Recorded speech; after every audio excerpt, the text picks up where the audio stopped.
Hey everyone, today I'm going to show you how to add snippets in Shopify step by step.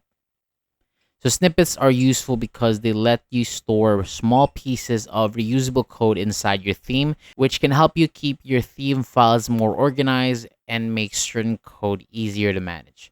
So to get started, I want you to open your Shopify dashboard and look at the menu on the left side.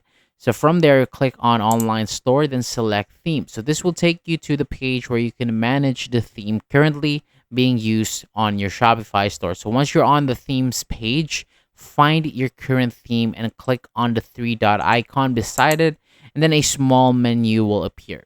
So from that menu, choose edit code. So this will open Shopify's theme editor code where you can access the different files that control how your store looks and works. Now, look through the file sections until you find snippets. Click on it to view the snippet files that are already inside your theme.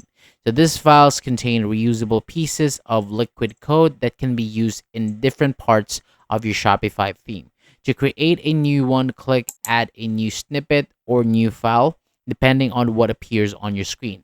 You'll then be asked to enter a name for the snippet.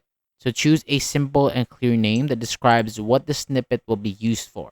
After naming it, make sure the file type is set to liquid since Shopify uses liquid for this theme files. So once the new snippet is created, the code editor will open the file, and from here you can edit or type your code directly or paste the code you want to use. After you've added everything you need, click save to keep your changes. And that's basically it. Your new snippet is now added to your Shopify theme and can be used as a reusable piece of code whenever needed. So this can help make your theme easier to organize and manage, especially when the same code needs to be used in different places. So thank you so much for watching. That is all for today. For more videos like this, hit the subscribe button below, and I'll see you on the next video.